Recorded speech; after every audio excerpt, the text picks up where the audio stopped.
കാസർഗോട്ടേക്ക് പോകണം. ചേതൻ നമ്മളോടൊപ്പം ചേരുകയാണ് കാസർഗോഡ് നിന്ന്. കാസർഗോട്ടെ മഴയുടെ സാഹചര്യം എന്താണെന്ന് നോക്കാം. ചേതൻ, എന്താണ്, മഴ പെയ്യുന്നുണ്ടോ? എന്താണ് ഇപ്പോഴത്തെ അവസ്ഥ?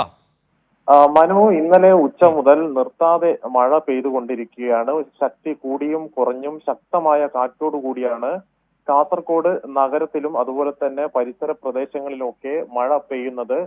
മലയോര മേഖലയായ ഈ പള്ളിക്കര, ബേക്കൽ, ചിറ്റാരിക്കൽ, മാലോം, പുളിങ്ങോം ഉൾപ്പെടെ ഈ കടലോര മേഖലയായ പള്ളിക്കര, ബേക്കൽ, കുമ്പള ഉൾപ്പെടെ നിർത്താതെ മഴ പെയ്യുന്ന ഒരു സാഹചര്യവുമുണ്ട്. ജില്ലയിൽ ഭരണകൂടം ജാഗ്രതാ നിർദ്ദേശം പുറപ്പെടുവിപ്പിച്ചിട്ടുണ്ട്. കഴിഞ്ഞ ദിവസം ജില്ലയിൽ കനത്ത മഴയെ തുടർന്ന് അനിഷ്ട സംഭവങ്ങളൊക്കെ വളരെ കുറവാണ്. പല സ്ഥലത്തും വെള്ളം കയറുന്നുണ്ട്. കാസർഗോഡ് പെരിയടുക്ക ഈ കാജ നഗറിൽ തെങ്ങ് കടക്ക് സമീപം മറിഞ്ഞു വീണു. അവിടെ നിൽക്കുന്ന ആൾക്കാരൊക്കെ വളരെ അത്ഭുതകരമായാണ് രക്ഷപ്പെട്ടത്. അതുപോലെ തന്നെ സൂചിപ്പിക്കേണ്ട കാര്യം, മനു, വൈകി ഓടുന്ന ട്രെയിനാണ്. ഈ കൊങ്കൺ പാതയിൽ കഴിഞ്ഞ ദിവസം മംഗളൂരു റെയിൽവേ സ്റ്റേഷന് സമീപം മരം കടപുഴകി വീണിരുന്നു. ഇത് ട്രെയിൻ ഗതാഗതത്തെ സാരമായി ബാധിച്ചിട്ടുണ്ട്.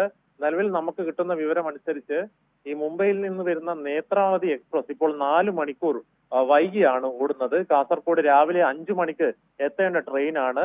9 മണിയോടുകൂടി കാസർഗോഡ് എത്തും എന്നാണ് നമുക്ക് കിട്ടിയ വിവരം. അതുമാത്രമല്ല, തിരുവനന്തപുരം സെൻട്രൽ സൂപ്പർഫാസ്റ്റ് എക്സ്പ്രസ് അതിപ്പോൾ 1.5 മണിക്കൂർ വൈകിയാണ് ഓടുന്നത്. 8:15 കാസർഗോഡ് റെയിൽവേ സ്റ്റേഷനിൽ എത്തേണ്ട തീവണ്ടിയാണ്. ഇപ്പോൾ അറിയാൻ സാധിക്കുന്നത് 9:30 ഈ ട്രെയിൻ കാസർഗോഡ് എത്തുക എന്നതാണ്.